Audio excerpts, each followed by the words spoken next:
একদম ঘরোয়া পদ্ধতিতে কাবাব তৈরি করলাম। এখানে বাইরের কোনো মশলা ইউজ করা হয় নাই, মানে কেনা কোনো মশলা ইউজ করা হয় নাই।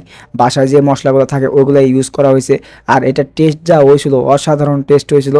একদম ঘরোয়া পদ্ধতিতে বানাইছি। কিভাবে বানাইলাম চলেন দেখা যাক।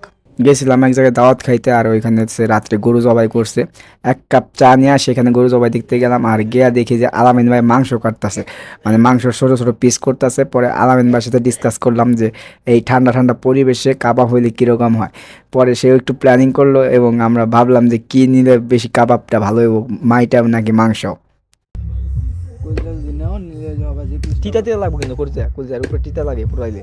তিতা লাগবে হইলে তো বললাম কুলচাটা তোমার তেলে ভাইজা খেলে ভালো লাগবে। পরবর্তীতে আমরা ডিসিশন ফাইনাল করলাম যে আমরা সলিড মাংস দিয়েই আমরা কাবাবটা বানামু। পরে আমরা 700-800 গ্রাম মতো সলিড গোস্ত বাছাই করে দিল আলামিন ভাই, এবং আলামিন ভাই সেটাকে ছোটো ছোটো সাইজ মতন, কাবাবের সাইজ মতন করে দিল। আর আমি সেটা বাসায় নিয়ে আসলাম। বাসায় যেগুলো মশলা ছিল, হলুদের গুঁড়া দিলাম, লবণ এগুলো দিলাম, তারপরে মরিচের গুঁড়া দিলাম, তারপরে তো গিয়া জিরার ফাঁকি, আদা বাটা, রসুন বাটা এগুলো অ্যাড করলাম। অ্যাড করার পরে আমরা ম্যাগি মশলা অ্যাড করে দিলাম। ম্যাগি মশলা দেওয়ার কারণ হচ্ছে ফ্লেভারটা ভালো হইব আর টেস্টটাও একটু ভালো হইব। যেহেতু আমরা কেনা মশলা মানে কাবাবের মশলা অ্যাড করতে পারতেছি না এখানে, কাবাবের মশলা অ্যাড না করার কারণে বাসায় যতগুলো মশলা আছে সবগুলোই আমরা অ্যাড করছি। অ্যাড করার পরে আমরা হাত দিয়ে ভালো করে এটাকে আমি মিশাইলাম, এবং মিশানোর যেন প্রতিটা ভাজে ভাজে, মাংসের প্রতিটা ভাজে ভাজে যেন মশলাগুলো যায় এবং সব জায়গায় যেন মশলা পৌঁছায় এবং খাইতে যেন ভালো লাগে, এই জন্য ভালো করে মিশাইলাম। মিক্স করার পরে কালারটা কী আসছে দেখছেন। আমি এখন এই মাংসটাকে নিয়ে ফ্রিজে রাখবো, কেননা ফ্রিজে রাখলে এটা মেরিনেট তাড়াতাড়ি হয়। 15 থেকে 20 মিনিটের মতন আমি ফ্রিজে রাখবো। আর এই সুযোগে আমি এতেছে গায়ের শিকটা খোঁজার চেষ্টা করব, কেননা সেখানে শিক টিক কিছুই ছিল না। আমি শিক টিক খুঁজতে খুঁজতে গিয়ে আমি একটা ভাঙা ছাতা খুঁজে পাইলাম, আর ভাঙা ছাতার ডাটি দিয়ে ভাবলাম যে শিকটা বানিয়ে ফেলবো।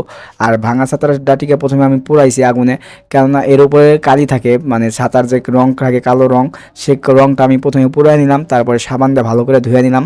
এরই মধ্যে 15-20 মিনিট হয়ে গেল। এখন আমি মাংসটাকে ফ্রিজ থেকে বাইর করে নিলাম, আর ভারী করে নিয়ে আমি সেই শিকের ভিতরে একটাকে গাঁথবো। এখন মাংসগুলো ফ্রিজে রাখার কারণে দেখলাম যে মাংসগুলো অনেক সফট হয়ে গেছে, আর মশলাগুলো সব মাংসের সাথে ভালো মতন মিশে গেছে। আমি প্রতিটা শিকে সে মাংসগুলো গাঁথতে লাগলাম। প্রায় 10 থেকে 15টা করে পিস এক শিকে দিলাম, এবং সেটাই আমি পাশে রাখলাম। রাখার পরে অনেকগুলো শিক হয়েছে, আর আমি ওইদিকে আগুন ধরে দিয়েছি চুলায়, যেহেতু কোনো কাঠ কয়লা নাই এখানে, এই জন্য চুলায় আমাদের করতে হবে। এবং আগুন ধরা দেওয়ার পরে আমি 2টা শিক চুলার ভিতরে দিয়ে দিলাম। আর আমাদের একটা ভুল হয়ে গেছিলো যে আমি তেল রেডি করতে মনে নাই, তেল না দেওয়ার কারণে আমাদের 2টা শিক একদম পুড়ে গেছিলো।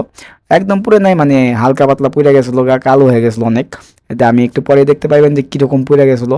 আমি আস্তে আস্তে করে ঘুরাই দিতেছিলাম, আর পাশ থেকে আলামিন ভাই আমার বলে দিয়েছিল এইভাবে ঘুরাও, নাহলে এক সাইড পুড়ে যাবে। তার একটু পরে আমি তেল নিয়ে আসছি, মানে অনেক পুড়ে যাওয়ার পরে আমি তেল নিয়ে আসলাম, এবং তেলটা আমি এখানে দিলাম। দেখেন কি পরিমাণ পুরা পুড়ছে মাংসটা, একদম প্রায় পুড়ে গেছিলো। এরপরে আমি তেল নিয়ে আসলাম, তেল নিয়ে আসার পরবর্তী শিকগুলো আমি দিতে লাগলাম, এক এক করে দিতে লাগলাম। তারপরে আলামিন ভাই আর জসিম ভাই আর দুজনে বসলো, বসে একদম কাজ করতেছিল যে আলামিন ভাই জসিম ভাই দুজনে মিলা হইতেছে মাংসগুলো পোড়াইতেছিল, আর আমি দাঁড়ায় দাঁড়ায় ভিডিও করতেছিলাম। আর একটা শিক নিয়ে আমি খাইতেছিলাম, মানে শিকের টেস্টটা ছিল ভাই একদম অসাধারণ টেস্ট। ঘরোয়া পদ্ধতিতে কোনো কেনা মশলা ছাড়া, কোনো কাবাবের মশলা ছাড়া যে এতটা টেস্ট হইব ভাবতেও পারি না যে এরকম টেস্ট হইব। আর আলামিন ভাই জসিম ভাইও খাইছে, মানে আমার ওইখান থেকে নিয়ে নিয়ে খাইছে। তারপরে আমরা সবাইকে একটু করে করে দিলাম।